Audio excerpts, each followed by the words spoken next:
পবিত্র ঈদ উল আজহাকে কেন্দ্র করে নিরাপত্তা নিশ্চিত করতে প্রতি বছরের ন্যায় এবছরও র্যাব ফোর্সেস কর্তৃক বিশেষ নিরাপত্তা ব্যবস্থা গৃহীত হয়েছে। আর যেই নিরাপত্তা ব্যবস্থাগুলো গৃহীত হয়েছে সেগুলো আমি খুব সংক্ষেপে আপনাদের সামনে একে একে তুলে ধরছি।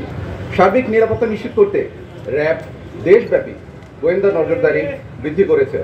সারা দেশব্যাপী তালিকাভুক্ত ঈদ জামাতের যে স্থানগুলো আছে, যেগুলো বড় বড় এবং উল্লেখিত ঈদ জামাত, যেমন জাতীয় ঈদগাহ ময়দান, বায়তুল মোকাররম মসজিদ, শোলাকিয়া ঈদগাহ, দিনাজপুরের বড় ঈদগাহ এবং অন্যান্য ঈদগাহ, প্রত্যেকটিতেই নিরাপত্তা ব্যবস্থা জোরদার করা হয়েছে। এগুলোতে নিরাপত্তা সুইপিং করা হচ্ছে নিয়মিত। এর পাশাপাশি আমরা স্থাপন করেছি ওয়াচ টাওয়ার, স্ট্রাইকিং ফোর্স রেখেছি স্ট্যান্ড বাই হিসেবে, মোবাইল পেট্রোল এর চতুর্দিকে বিদ্যমান রয়েছে, অবজারভেশন পোস্ট, চেকপোস্ট এবং সিসিটিভি মনিটরিং করা হচ্ছে নিয়মিত।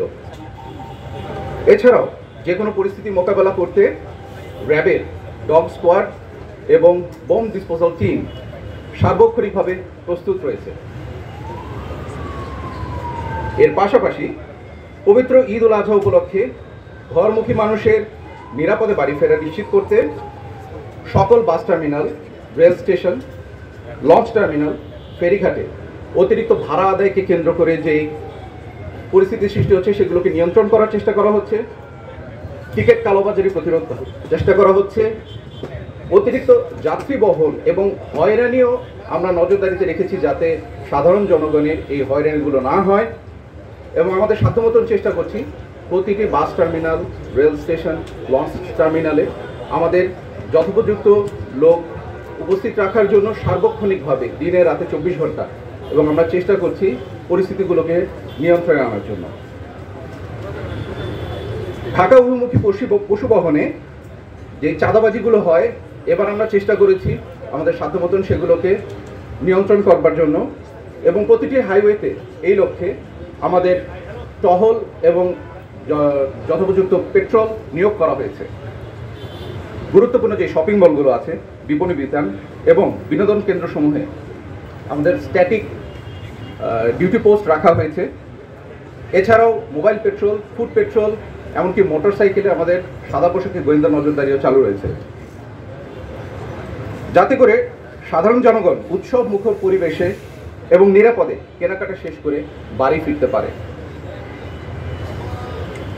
রাজধানী ঢাকা সহ সারা দেশে ঈদের ছুটিতে যাওয়া মানুষের বাসস্থান, কর্মস্থল, শপিং মল সহ অন্যান্য সবগুলো স্থানে চুরি ও ডাকাতি প্রতিরোধে র্যাবের নজরদারি ও টহল বৃদ্ধি করা হয়েছে।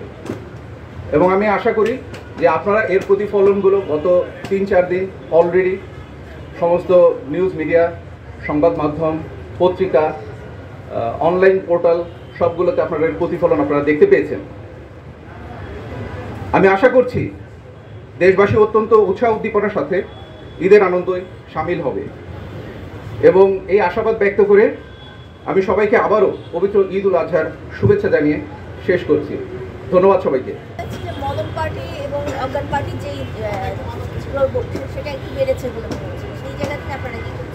আমার কাছে মনে হচ্ছে কমেছে, কারণ যেখানেই আমরা এ ধরনের খবর বা গোয়েন্দা ইনফরমেশন আমরা আগে থেকে পাচ্ছি, যেমন রংপুরে অলরেডি 13 জনকে আটক করা হয়েছে, সিলেটে এরকম মলম পার্টিকে আটক করা হয়েছে, এবং এই সমস্ত অ্যাকশনের মাধ্যমে সারা দেশে একটা মেসেজ যাচ্ছে যে যারা এই ধরনের অপকর্মের সাথে জড়িত তাদেরকে কোনোভাবেই ছাড় দেওয়া হবে না। তো সেই লক্ষ্যে বলতে পারি এইবারের যে পেপার, পত্রিকা এবং মিডিয়াতে মলম পার্টি সম্পর্কে নিউজ কিন্তু খুবই কমই এসেছে। আমি যতটুকু বলবো যে আমার মনে হচ্ছে যে দেশব্যাপী এটার একটা ভালো আলোড়ন সৃষ্টি করেছে র্যাবের অ্যাকশন, এবং যারা এই সম্পর্কিত অন্যায়ের সাথে জড়িত আমার ধারণা এবারও তারা আর অন্যান্য বারের মতন তাদের কার্যক্রম চালু রাখতে পারে। ধন্যবাদ আপনাদের সবাইকে, ধন্যবাদ, ভালো থাকবেন। আসসালামু আলাইকুম, সবাইকে ঈদ মোবারক। খাওয়া যাবে।